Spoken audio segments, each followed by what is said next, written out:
My dad's actually from Israel. Is he an Arab Israeli?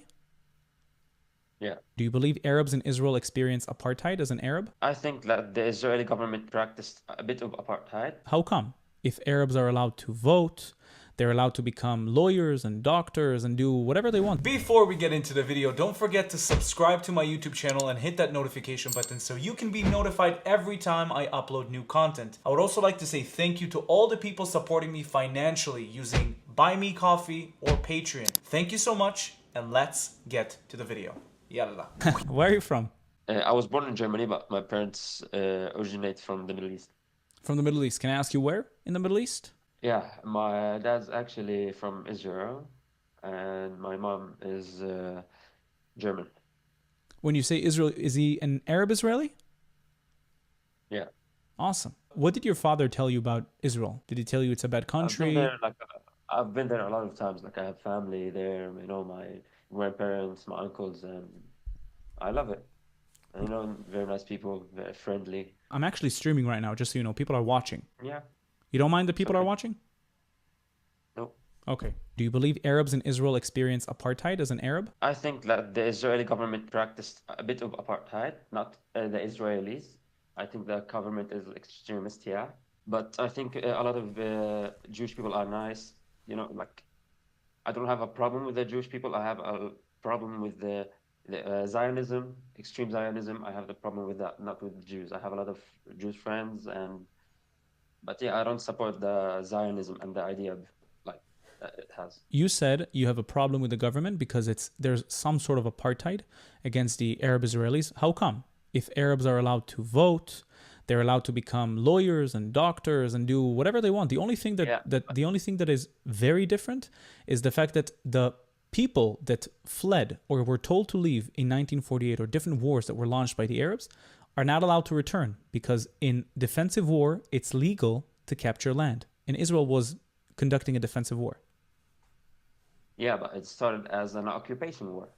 What do you Right? mean? How is it an occupation war? It started in 1948. The land was Palestine, and it was under the British, what do you call it, colony. Right. And then the Zionism movement came and occupied the land. It wasn't defensive at first, it was occupation. But how can you occupy it if everything is legal? And how can you occupy something that, in our belief and legally wise, belongs to the Jews? Why does it belong to the Jews? Okay, you I were mean, promised a I land know, by a British, from the British government, yeah, not by the British. I what's mean, his name? Bedford, yeah. and not by the British. I'm talking about the biblical perspective. Because you don't believe in God, let's take a different perspective. Do you believe the Jews were on this land for thousands of years? Yeah, I believe there were Jews before the occupation. There were Jews and Muslims living together in that land. But after 1948 and the massacres that happened, I think it became an occupation. Can you give me an example of a massacre? There's like almost 500 cities that were destroyed that Palestinians lived in. A lot of people were evacuated and told to leave by the Arab leaders, but you said that there were many incidents of massacres. Can you name one? Because some people like to say Deir Yeah, Yassin, some people like to say there's Tantua. the massacre of a city called Tantura in Tantua. the northern region of, yeah. So There's according a lot. I to can't remember them all, but I know a lot about them. according to 3 different books that I read with 3 different historians, they found no evidence of massacres in Tantura or Deir Yassin. They found no mass graves in Tantura. And in Deir Yassin, the people that actually escaped claimed that there was no incident of massacre, no incident of rape, like many people claimed. And people started coining the Deir Yassin and Tantura only years after. So there's proof that there was no. I mean, was there killing? Probably. There was no massacre. Yeah, but you base your saying on history, so not on history, on people saying. I mean, no, but And historians are supposed to be very neutral. They're supposed to go according to reliable yeah, but sources. to be honest, there's sometimes that I witnessed historians be wrong and just falsify history, especially I'm not judging, but there's an incident that was recorded 5, 6 years ago in Jerusalem where they replaced the stones with another that has what do you call it? Like Jewish symbol that, like, to be proof that Jewish people were here before. They That put what? stones in Jerusalem, and Why do we I need to don't know do how to it? explain that. What do we need to do it? Just by the name of the city, City of David, it proves to you that this city was built by King David, a Jew. Thousands and thousands of years ago. We don't need to prove anything about Jerusalem. Yeah, It's yeah. It was built. Okay, yeah. I have this no problem with that. this specific book, written by Ilan Pappé, is used by most pro-Palestinians around the world to prove their points. He is an Israeli, I don't know that. and that's why they like to use it. Now, Ilan Pappé is anti-Zionist. He doesn't believe in a creation of a Jewish state. He doesn't look at Judaism as an ethno-religion. He looks at it as just a colonial project. I don't know how he's looking at it that way, because indigenous people can be colonizers. But this book specifically is used by most pro-Palestinians that I talk to. Now, if I read the book. I'm still reading other books of the other side as well, because it's good to be equipped with the other side's sources as well. I was yet to find any proof that that the Zionists were planning to do ethnic cleansing, were planning to do apartheid, were planning to do, they talk about Plan Dalet all the time, which has nothing to do with ethnic cleansing. And they only talk about the same topics. Always talk about the same topics. Okay. So let me ask you this. What about let's go to the modern history. What about the settlements that you are building in the West Bank? What about we can talk about the settlements. Racism that, yeah, what are the racism that is going on in Jerusalem, or like, for example, today, an Arabic student who was going home from the university, was attacked by Jewish people because she's Arab. She's wearing hijab. I don't have context. I don't have context to the event you're talking about, and I need to read about this specific incident. But I can tell you this. Today, yeah. I can tell you this. You said, hold on. Repeat what you said before the incident with what you said. The settlements. Which one? The settlements. Yeah. Have you heard about the Oslo Accords? Yeah, of course. Okay, the Oslo Accords normalized the fact that Area A is going to be controlled by the Palestinian Authority. Area B is going to be controlled security-wise by IDF and by the Palestinian Authority. And there's going to be Palestinians living there. And Area C is going to be fully Israeli-controlled area. Okay, that was agreed with the PA. That was agreed with Israel. Therefore, the people who live in Area C are not settlers. They're civilians of the state of Israel. Even according to... I'm talking about the settlers that are being built in the West Bank, in areas A and B. But there's not a single settlement built in area A and B. Can you name one? I can't name it because I don't know the names, but I know that they're taking a land more and more each day. Let me A and B. Let me look it up just so we can be on the same page. Are there Israeli settlements in area A and B? Okay, let's see. No, there are no Israeli settlements in area A or B in the West Bank. Area A is fully Palestinian Authority control, civil and security. No Israeli presence allowed, no settlements, primarily major Palestinian cities like Ramallah, Nablus, and Bethlehem. Area B, PA civil control, Israel retains security control. Still no Israeli settlements, many Palestinians, towns, and villages. Area C, full Israeli control, all Israeli settlements. You can see this map by the BBC. You can look it up. It shows each color, and it's like purple is Israeli settlements. You can look it up. It's on the internet. I just searched what you searched. It's still not debunking the claim, though. You still have the Israelis are in Area C, which is perfectly legal. It was signed with the Palestinian Authority in 1993. They agreed to that. That's the West Bank. Yeah, I'm talking about Judea and Samaria, the West Bank, what you call the West Bank. I didn't know that it was Area C. I thought it was Area B. Never mind. They said only Area C? Let me look. Yeah, it's Area C's Hebron. It's written here. Hebron is Hebron is a Jewish city. It's been a Jewish city for thousands of years. Yeah, I know, but it's part of the Palestinian government, no? Hebron, hold on. Hebron is which area? I think it's Area B. I'm not sure. but there's a Palestinian side and a Jewish side. Mhm. Hebron is split between Area A and Area B, and a unique Israeli-controlled zone called H2. Here's how it works. H1, Area A and B, controlled by the Palestinian Authority, makes up about 80% of the city. It's home to 200,000 Palestinians. No Israeli settlements here. H2 is Israeli-controlled Hebron, under full Israeli control, like Area C. It contains the Cave of the Patriarchies, which is one of the most holy sites to the Jewish people. Me'arat HaMachpelah, it's called. Israeli settlements, such as Avraham Avinu and Bet Hadassah, and 800 Israeli Jews. Also, 30,000 Palestinians under IDF security control. And that was set up under the 1997 Hebron Protocol. Okay. So yeah, it's divided. Everything is legal. Everything is legal. And my claim is that the settlements have nothing to do with the violence in Israel. Nothing to do with it. My claim is that it stems from Islam. It's a religious conflict. I don't think, if you want to talk about religion, like I'm not that religious, but like the settlers that are like very religious Jews, they carry weapons, they assault people. There's been several incidents in the past month that the extreme Jews assaulted farmers, women, students, inside of Israel and in the West Bank. Listen, So, these I'm sure that these incidents happen once in a while, but you have to understand that the Israelis living in Area C, or in the Israeli part of Hebron, the Jewish part of Hebron, are getting provoked and attacked nearly on a daily basis. If it happens unprovoked and somebody just decides to go and harass, then I condemn it. I'm against it. But Mhm. it's a highly, wow, what's going on? Hold on. Something in my headphones is, whew.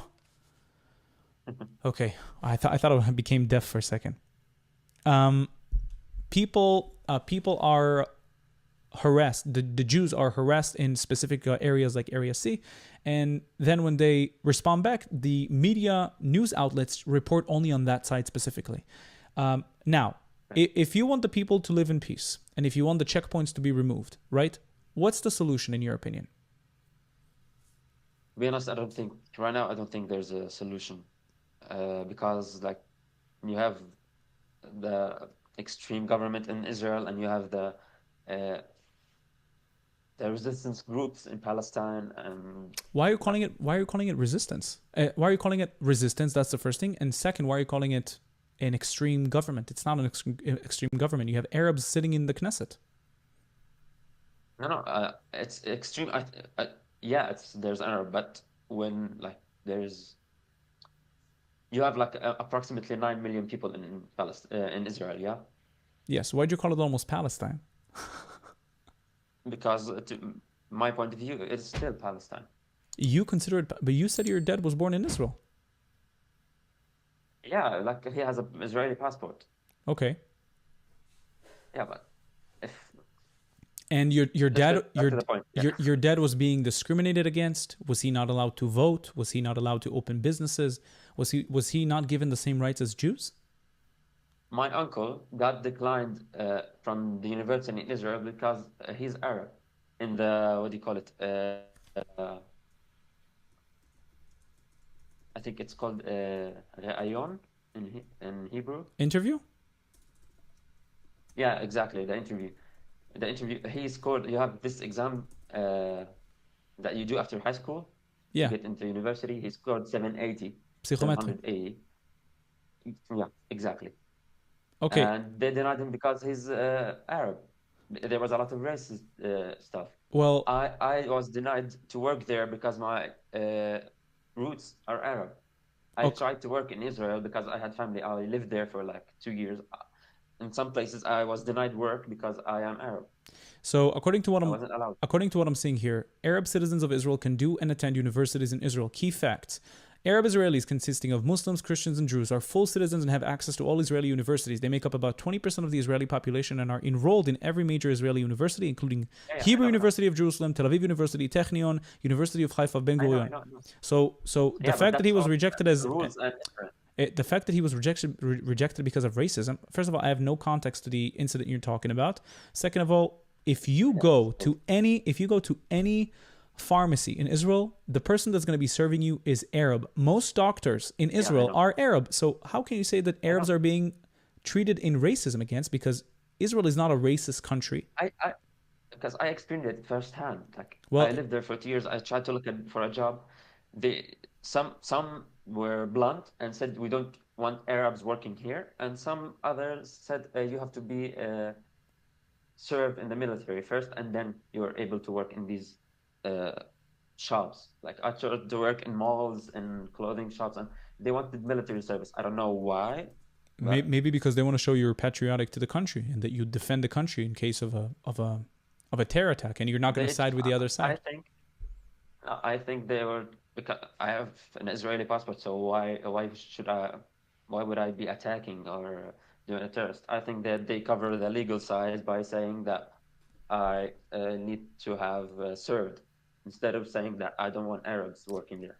You know? If you go to construction sites almost anywhere in Israel, you'll see Palestinians from area A I and know. area B working there. So again, singular events don't matter much. It doesn't dictate policy. It dictates that maybe people wanted Okay. to make sure that some criteria are met before you can work, but it's the same for Jews. If you don't serve in the army, you can't work at some places. If you don't have a specific score, you can't join a specific university. It happens to Jews as well. It doesn't mean that it's discriminatory. It just means that again, I don't have the context. It's just hearsay from you saying it. I don't know. Yeah, I'm totally okay with that. I have like just one major point. What about police? Like the police discriminate between Jewish cities and Arab cities. The crime rates in Arab cities are super high, and the police can do things to get it down, but they don't do shit. They just let it happen. Are you talking about why the police in Israel, why they're not treating crime in Arab cities like Israeli cities? Yeah, That's a good question. I agree with you. I agree with you. There's a by the way, the police also doesn't mess with Jewish, I would call it underground world, mafia. They also don't deal with hmm this. It's the yeah, yeah. same. It's the same with the Arabs in Arab cities when they have problems with one another, like with family versus family. Usually the police they don't interfere. Also Yeah, with Jews. I don't give a fuck about that. Also with Sorry for Jews. swearing But I in your mic. agree. I Yeah, agree. The police should intervene in all Israeli cities, Arab or Jewish. yeah, like yeah, exactly. Like this year alone, we have like almost 70 people were killed that are innocent. They don't have any attachments to crime. And I lived in one of those cities that, like, I don't know if you know it. In the north part, it's called Ejdadi Makar. Ijdad il High, Makr? No, I don't know. I don't know where it is. yeah, it's near Akko. It has a very high crime rate Mm-hmm. and drugs, weed, selling points, uh, gun trafficking. The city is nice. The people are very beautiful, but there's a couple of people that make this city bad and hard to live in. So I just want the police to intervene more to solve this problem, to be I safe agree. for all of us to live in. I agree with you. I Yeah, agree so with you. But I want to go back to the point that you said about you're still seeing this place as Palestine. Do you think your rights are going to be better under Palestinian rule?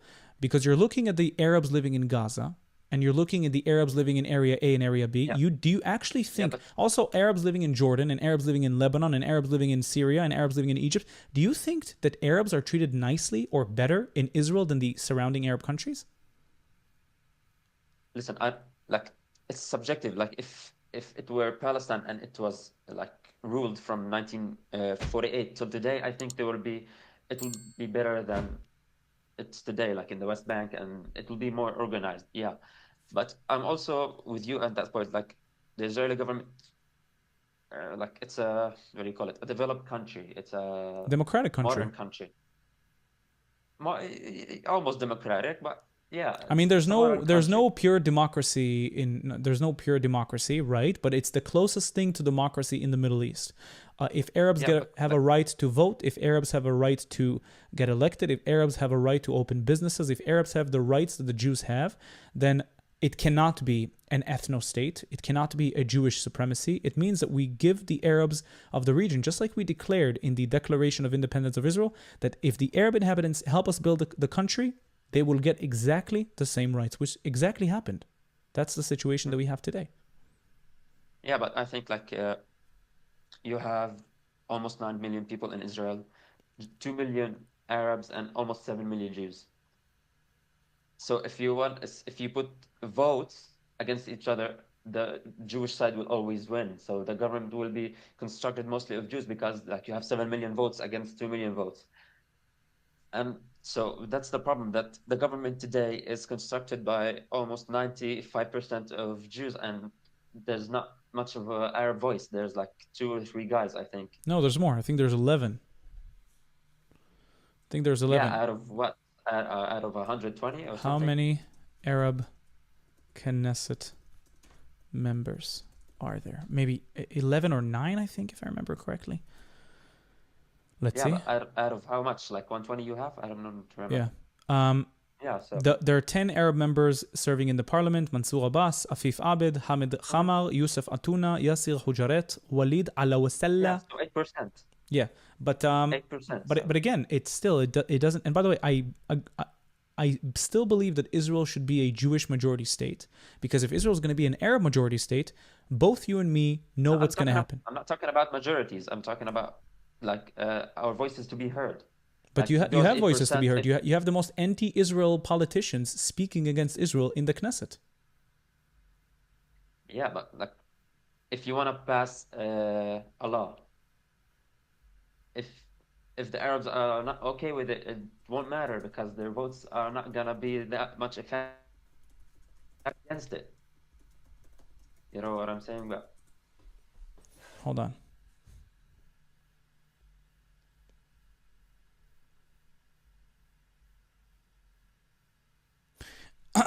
The Israeli Knesset did in 1952 did a citizenship law extending automatic citizenship to all Arabs who are living in Israel before 1948 and their descendants. The power plan proposed formal recognition of unrecognized Negev Bedouin villages with compensation or relocation options. They literally offer them land for free to the Bedouin living in the Negev. Participation in coalition. Arab party Raham joined an Israeli government coalition, unlocking significant funding for Arab infrastructure, education, and healthcare. So at the end of the day, I see your point that you want more chairs in the Knesset, but you have to understand that if there's more chairs in the Knesset and there's more Arabs getting elected into the government, and then there's a smaller Jewish majority, then there's going to be a huge risk to this Jewish state, a huge risk. yeah, but see, that's the problem, that you call it Israel is a Jewish state. Like it's called a Jewish state, but What is you can't Egypt? call it Jewish state if you, What do you consider Egypt? Is Egypt a Muslim state? I don't know, to be honest. Like Saudi Arabia is a Muslim state, but I don't know what What Egypt about is Qatar? identified as. Is Qatar a Muslim state? Yeah, Muslim state. And Iran, is that a Yeah, Muslim state? yeah, of course. What about Syria? Is that a Muslim state? I don't know, It because they is. have a lot of Jews, Christians, and Muslims there. So It is. Do you know what do you know the term Tahrir Asham? what? That's these are the brigades controlling Syria at the moment. Do you know what Tahrir Asham means? That's the Oh name of the yeah, yeah, brigades. yeah, yeah, yeah. It means that Yeah, the liberation Sham of liberation. Yeah, Sham, the liberation of Sham. Israel is considered in the eyes of Arabs to be in Sham, in Bilad Sham. So it's I know. a Muslim name to a Muslim country. Why is it okay for Muslims to have a Muslim state, but it's not okay for the Jews to have a Jewish state? It's okay to have a Jewish state, but if it were built on the Palestinian land, I think that it should be equally for Jews as to Muslims and Christians. But that's exactly the situation. There's 2 million Arabs living here with the same rights, and also everything was done legally. You know, the Jews purchased land legally. All the documents were Yeah, I set know. up legally. Everything was legal. I mean, we're Jews. What do you want us to do it illegally? Everything was legal. We purchased land legally. Everything was legalized the right way to make sure that everything is legal. So then later on, if people try to question the integrity of the Jewish state, it can't be questioned. Everything was legal. We purchased land to make sure the Jews can live there. And then people like pro-Palestinians around the world are saying that we stole the land. But we never stole the land. Everything was done legally. Let me ask you this, just one more thing, and I'm done. If you go into the Jewish city, and if you go to a Jewish, to an Arab city, you can see the huge difference in infrastructure, like what do you call it? Streets, gardens, trees, everything. Like you have like pools and theaters and everything in the Jewish city. But if you go into an Arab city, they don't have the infrastructure. They don't have like they don't have even good internet. You know, so you know, Mm-hmm. it's. I think that uh, the budget should be equal to a Arab city to a Jewish city, and the infrastructure and you know the sewers, internet, all of the lighting, streets. I think everything should be equal. Like the Jewish cities are very, very, very, very beautiful, but if you go into the Arab city, there's what do you call it? What do you call it? Like a Rathaus, we call it in German. You call it area in Hebrew. Ezo? Like area. Iria. The municipality city hall, I think that's what you're talking about. Yeah, exactly. You don't have, you know, the cleaning services in Arab cities. You don't have a lot of services that it's available in Jewish cities, and I think there's a huge difference in budget to Well, these cities. you might be correct. However, you're pinpointing on specific Arab villages and cities, because I've been to a beautiful Arab city called Jaffa, one of the most beautiful cities in Israel. It doesn't look to be poor at all. Nazareth, beautiful Jaffa, Arab city. yeah, but Jaffa is a part of Tel Aviv. It's under the Tel Aviv city, yeah. Like It's it's controlled by the Tel Aviv it's city. yes, but it's land completely inherited to. But you see the point when Yeah, but the city hall is to Tel Aviv, not to Arab people. right, So right. it gets the same funding as Tel Aviv. What would you say about Nazareth? Nazareth is It's a, beautiful. yeah, but you see what's happening in Nazareth the past month? The garbage problem, the Well, that's streets in Nazareth. that you can find in different places all around the world, and I can also name you some Jewish cities that I think are not good looking at all, and I would never visit there. I don't want to say it out loud because I don't want people to be. Yeah. But yeah, I think it's. Listen, I get your points, but I think it's you're pinpointing your points on specific topics that are problems of most places in the world. Like you can tell me Yeah, why are black cities in the United States are less developed than white cities? Well, yeah, because it's of it's racism. it's it's the same. It's It's all around the world. Yeah, it's we're I talking don't think about it's Israel because of Palestine. I don't think it's because of racism. I think it's because of an economical class. It's because of how much money you make. It has to do with many things. Yeah, but It has nothing to as do you with said, racism.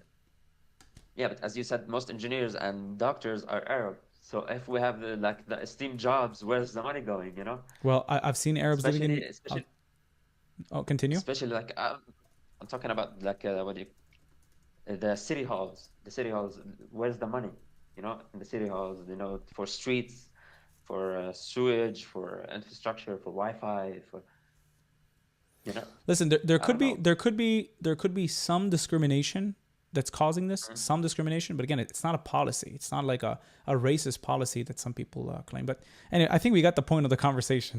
I We want got to it. I want to wish you a great rest of your day and Thank you. health You too. and yeah, Thank you. thank you so much for the You too. It conversation. was an amazing talking to you. Good luck with the YouTube. It's the chat is blowing. uh, How many people are watching, by the way? 1.1K it says. Wow, we're going down like they're dropping like flies. Thank Probably you. because it's 4 a.m. Huh? Probably because it's 4 a.m. in Israel right now, Yeah, right? but most of my viewers are not from Israel. Ah, okay. Gotcha. Okay. Anyways, Have a good night have a good night. and have fun.